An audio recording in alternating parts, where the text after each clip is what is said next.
जी जी जी मियाँ साहब, आप लोगों ने तो जनरल इलेक्शंस में भी बड़ी सख्ती, बड़ी ईमानदारी से काम लिया है। फरीद साहब, आप ये बड़ी को ज्यादा बड़ी करके मशकूक कर रहे हैं। बहरहाल मियाँ साहब, आपको मुबारक हो कि मियाँ नवाज शरीफ साहब 6 साल बाद दोबारा पार्टी सदर मुंतखब हो गए। खैर मुबारक फरीद साहब। 6 साल मैंने इस ओहदे को एक अमानत समझकर संभाला, जिसे अपने कायद को वापस लौटा दिया। और इस ओहदे को अमानत समझकर संभालना कोई आसान काम नहीं था। फरीद साहब, मैंने जिस तरह इस अमानत को संभाला है, शायद आज की नौजवान नस्ल को ये इल्म भी ना हो।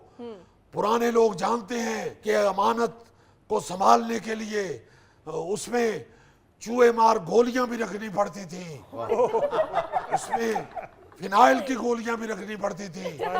और अक्सर बुजुर्ग तो अमानत के पास नीम के दरख्त के पत्ते उतार के सुखा के भी डाला करते थे, ताकि अमानत को कहीं चूहे ना कुतर जाएं। मुझे अच्छी तरह याद है कि हमारे एक मिलने वाले थे।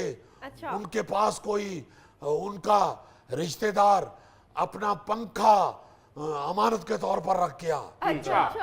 तो वो रोज से उस पंखे को चला के देखते थे कि कहीं चूहे इसकी तारें तो नहीं कुतर गए। मियां साहब, हमने तो कभी नहीं सुना कि चूहे बिजली की तारें कुतर जाएं। देखे जुल्फी साहब, आप नई नस्ल के चूहे हैं। मेरा मतलब है कि आपको मालूम नहीं है कि पुराने वक्तों में चूहे को नहीं मालूम होता था कि पंखे की तार में करंट होती है, वो कुतर लेते थे। ये तो अब जाके चूहों को पता चल गया है कि तार नहीं कुतरनी, इसमें करंट होता है। पिछले वक्तों में तो ऐसा सादा दौर था, इलेक्ट्रिशियन को भी नहीं पता होता था कि बिजली की कौन सी तार गर्म है और कौन सी ठंडी। तो फिर बाद में तार कंपनी वालों ने एक तार सुर्ख कलर की कर दी और दूसरी ग्रीन कलर की। इससे पता चल जाता है कि ये गर्म है और ये ठंडी। बड़ी बात है जी, 6 साल अमानत संभालना बड़ी बात है। इसमें सैलाब आते हैं, आंधियां आती हैं, जल्जले आते हैं, बड़ी बात है 6 साल अमानत संभालना। जी गौरी साहब, 6 साल मैंने ये अमानत जिस पेटी में संभाल के रखी हुई थी, उसके ताले की चाबियां मैंने अपने औजार बंद के साथ बांध के रखी। 6 साल में एक लम्हे के लिए भी गफलत का मुजाहरा नहीं किया। आप देखें, मैंने 6 साल इस अमानत को संभाला है। 6 साल तो पाकिस्तान में कोई हुकूमत नहीं संभाल सका। वैसे मियाँ साहब, ये बात तो मियाँ नवाज शरीफ साहब ने भी कही है कि आप पार्टी सदारत के इम्तिहान में पूरे उतरे हैं।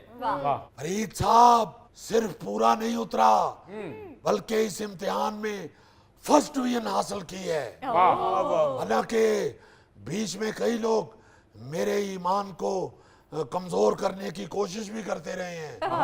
कई लोग कहते रहे हैं कि तुम्हें नकल करवा देते हैं, तुम्हें बूटी सप्लाई कर देते हैं। बल्कि एक ऑफर तो ये भी आई, ये ऑफर भी मुझे आई है। आज मैं आपके प्रोग्राम में ये बता रहा हूँ।